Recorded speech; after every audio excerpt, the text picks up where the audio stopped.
October 1973. President Nixon asked Congress for $2.2 billion in weapons for Israel.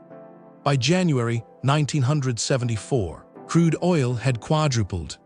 Gas lines wrapped around blocks in American towns. The global economy went into free fall. One request triggered it all. But why did an oil embargo have more power than any army? I'm David, and here's what changed the world.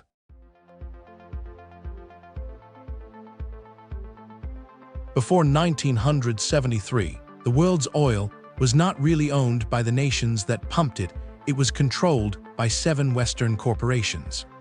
They were called the Seven Sisters: Standard Oil, Mobil, Exxon, Chevron, Shell, BP, and Gulf.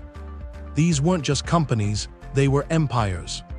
They set the price of crude, decided how fast each well would drain, and paid Arab governments fixed royalties that hadn't budged in a decade. King Faisal of Saudi Arabia and his counterparts across the Middle East watched American cars and European factories grow fat on their oil while they stayed locked in dollar contracts they could not renegotiate. OPEC was formed in 1960 to push back Iraq, Iran, Saudi Arabia, Kuwait, Venezuela, but the cartel had no teeth. The majors simply opened a new field in Libya or Nigeria, and price stayed flat. The Arab producers felt like they were selling their birthright at a yard sale price. By the early 1970s, resentment had calcified into something harder. When Israel won the 1967 Six-Day War and refused to give back the territories it had seized, Faisal and other Arab leaders began asking themselves a dangerous question: what if we stopped selling oil to the West? It was a taboo thought. Oil was their only leverage. But if they were careful, if they moved together, maybe it was leverage enough. That thought would transform the world in 3 months.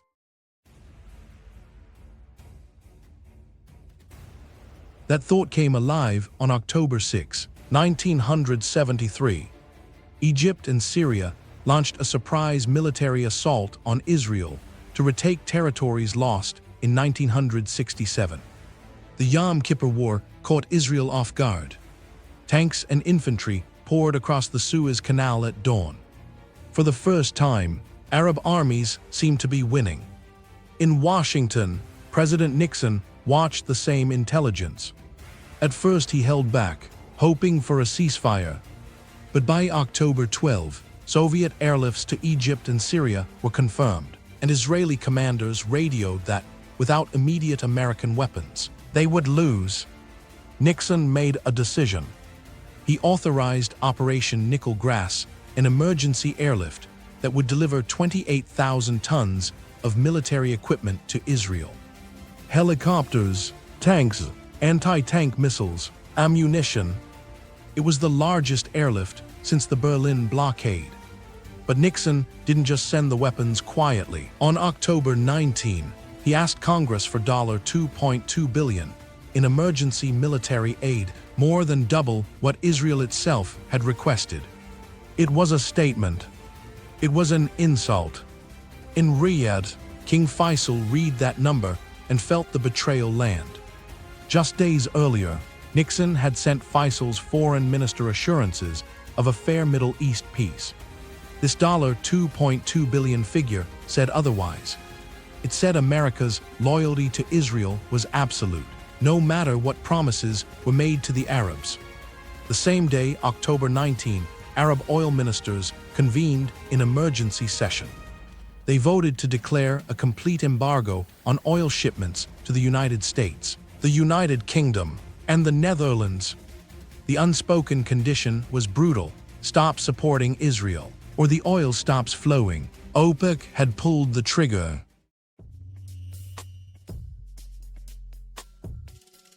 The embargo was now official, but the real shock came in the pricing. Watch the orange line climb. On October 16, OPEC raised crude from $3 a barrel to $5.12, a 70% jump in a single vote. By December 22, they raised it again to $11.65. In 3 months, oil quadrupled. That's $2.90 to $11.65 per barrel, proving that controlling one strategic resource was worth more than any military victory.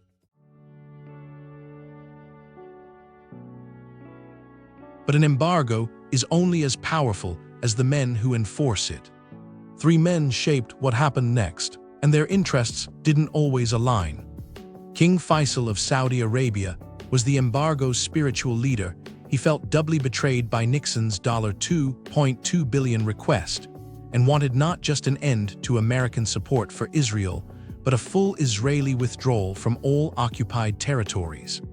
He had the oil to enforce that demand. Saudi Arabia was the swing producer. If Faisal cut oil, OPEC embargo meant something. If he reopened wells, it collapsed.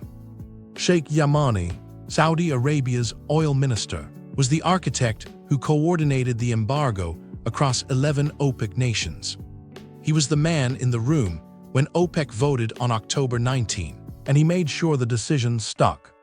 When other producers wavered or wanted to lift the embargo early, Yamani held the line. Then there was Henry Kissinger.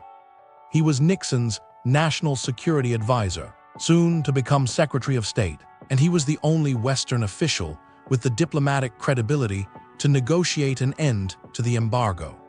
He began a series of trips across the Middle East: Cairo, Riyadh, Tel Aviv, in what became known as shuttle diplomacy.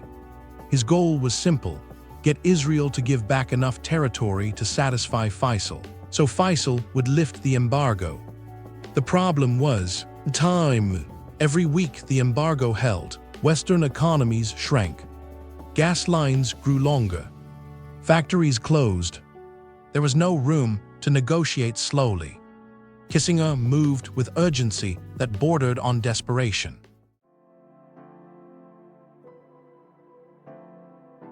While diplomats negotiated, ordinary people hit a wall they never saw coming. The embargo's pain landed first on the United States.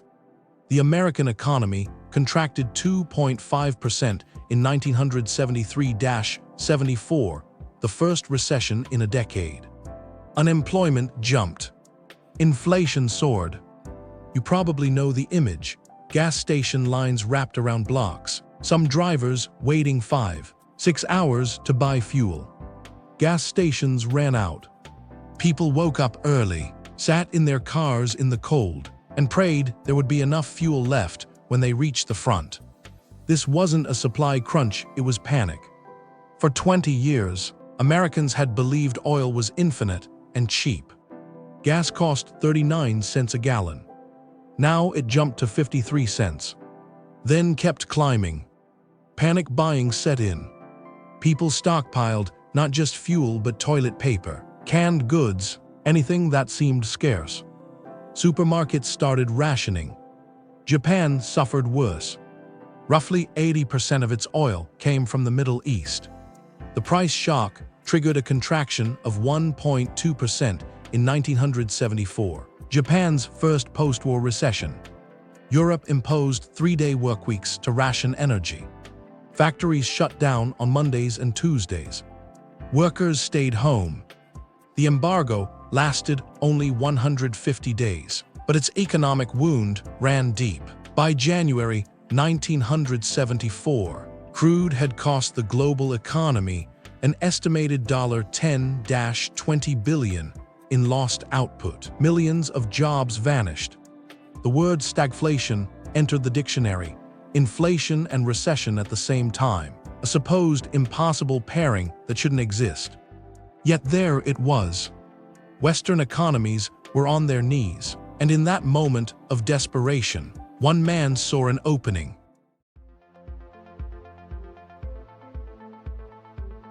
But Kissinger saw an opening where others saw only disaster. OPEC revenues had jumped from $7.7 billion in 1970 to $88.8 billion by 1974, roughly Canada's entire GDP sitting in Saudi vaults. Kissinger struck a deal Arab nations invest this oil wealth in U.S. treasuries and markets. In return, America guarantees security and military support. Arab petrodollars flowed into New York. The U.S. dollar stabilized. It was leverage converted into capital, old power rewired in a new form.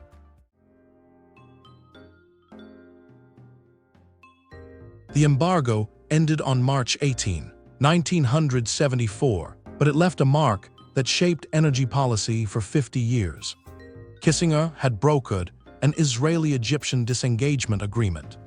Israel withdrew from the West Bank of the Suez Canal. On March 18, Arab oil ministers voted to lift the embargo. Oil flowed west again. Gas stations reopened. But Western governments had been terrified by their own fragility. They had learned a lesson that would echo through every energy crisis after. Never again would one cartel control the world's energy. The United States, Japan, and Western Europe founded the International Energy Agency in 1974 and mandated that every OECD nation maintain a strategic petroleum reserve, a stockpile of oil that could tide economies over if another embargo hit. Today, the U.S. Strategic Petroleum Reserve holds roughly 600 million barrels in deep salt caverns in Louisiana and Texas. It's an insurance policy against the kind of shock that almost broke the world in 1973-74. The embargo itself lasted 150 days, but its ripples never stopped spreading. Oil producers realized they had leverage. Western nations realized they were vulnerable. Kissinger realized that controlling Middle East diplomacy meant controlling global energy markets. And Arab nations realized that their oil was worth far more than the majors had ever paid. By 1975, the Seven Sisters monopoly was broken. OPEC now set the price of crude, and the world paid what OPEC asked. The old order was dead. A new one was born. Whoever controlled the resource controlled the leverage. And that lesson, once learned, spread everywhere.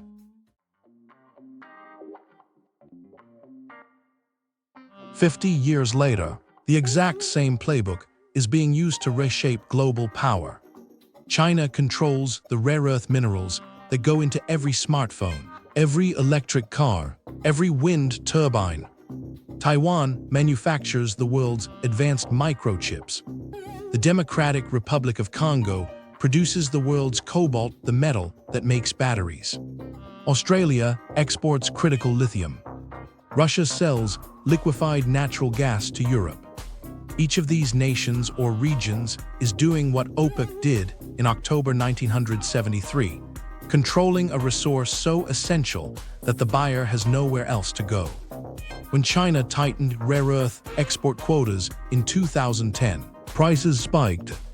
Japan, which depends on rare earths for electronics, had to renegotiate with Beijing. When Russia cut gas to Europe in 2022, factories shut down, and Europe begged for energy. Taiwan is not an OPEC member, but it wields OPEC-level leverage. No Taiwan chip, no iPhone, no data center, no AI. The embargo proved something the world had not truly believed before, that in an interdependent economy, owning the resource beats owning the army. You can't bomb a supply chain into submission. You can't invade a quarry and make it produce faster. Leverage works at the speed of trade, not bullets. That's the lesson the 1973 embargo carved into geopolitics. And every nation that controls something the world needs has learned it. The playbook OPEC deployed 50 years ago is now the rulebook for how power actually works. The 1973 embargo proved that economic leverage beats any army. But 50 years later, every nation with something the world needs is riding the same playbook. That's not a cycle, it's a law. I'm David. See you tomorrow.